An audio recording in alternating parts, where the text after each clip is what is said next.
rupee capital and put their FX to better use, predominantly to the use of real estate and operational real estate, which is rental property. At Adventum, I lead a team of professionals who are both from real estate, banking, tax advisories, both on the India side as well as the UK side, to cover our clients completely. Our offering is across the entire value chain of a real estate acquisition offshore, predominantly in the UK.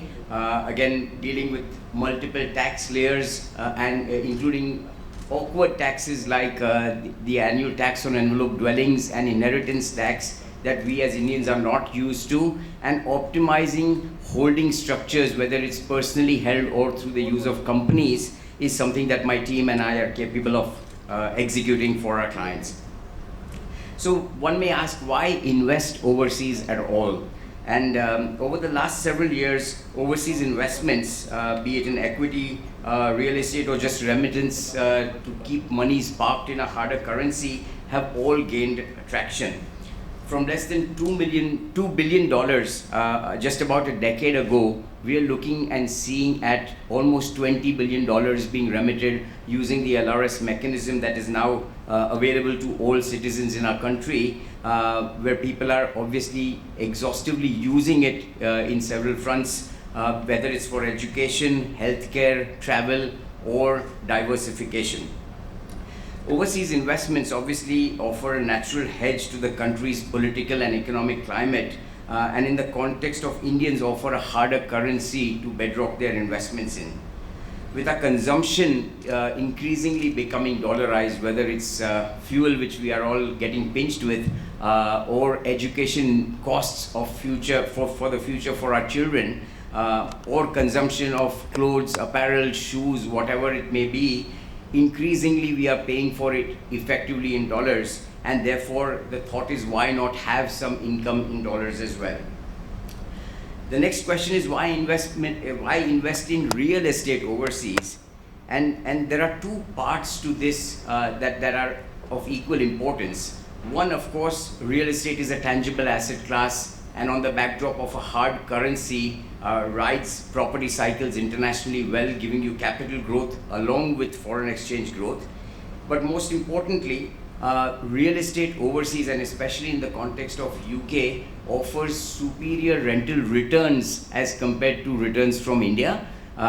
Especially when you compare residential asset classes, most of you will agree, we make less than 2.5% of rent from a residential asset here in India, and we invest in it speculatively, expecting capital growth to cover and make up for that very poor yield.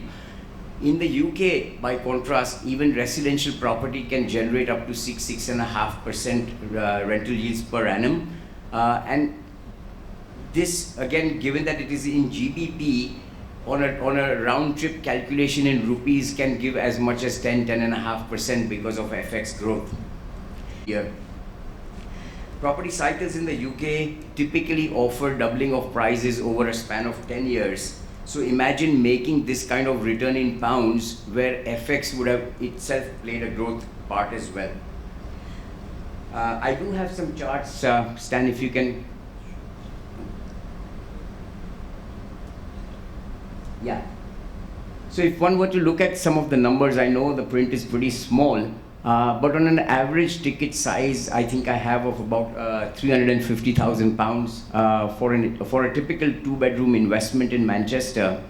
What this calculator does, and I'd encourage all of you, if you are interested, to visit adventumcalculators.com and play this calculation out yourself by placing some of your own variables and estimates on what you anticipate growth to be, what you anticipate interest rates or costs to be, and plant your estimated yields.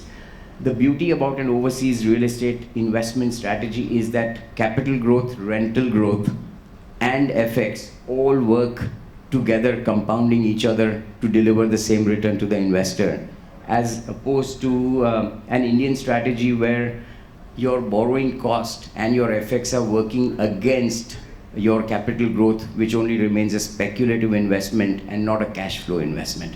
So more than happy to answer questions, I think, if there are any, because this is a subject matter where, of course, your needs, your timelines, your aspirations, and your locations obviously are going to play a central role in determining a path of how best to address and determine what we must invest in together.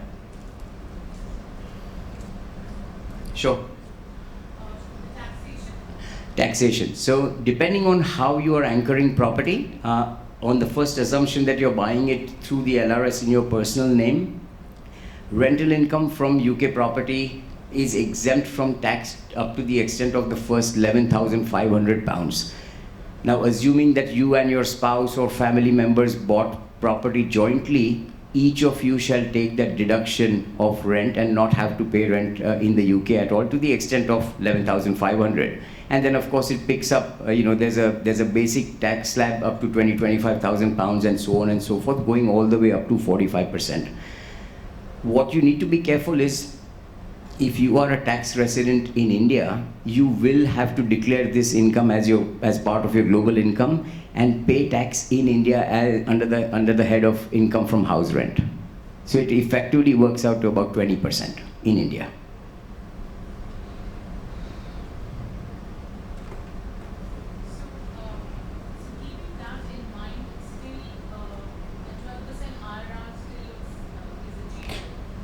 This is, of course, a calculation on gross yield or a gross return, which is not net of tax. Tax circumstances for different citizens around the world are different, so we obviously don't plant that in our yield. It would literally be this less 20%. Yeah, in the context of an Indian. Yeah. Well, you would pay tax on an Indian rental yield as well, so. Any other questions? All right, thank you. Thank you.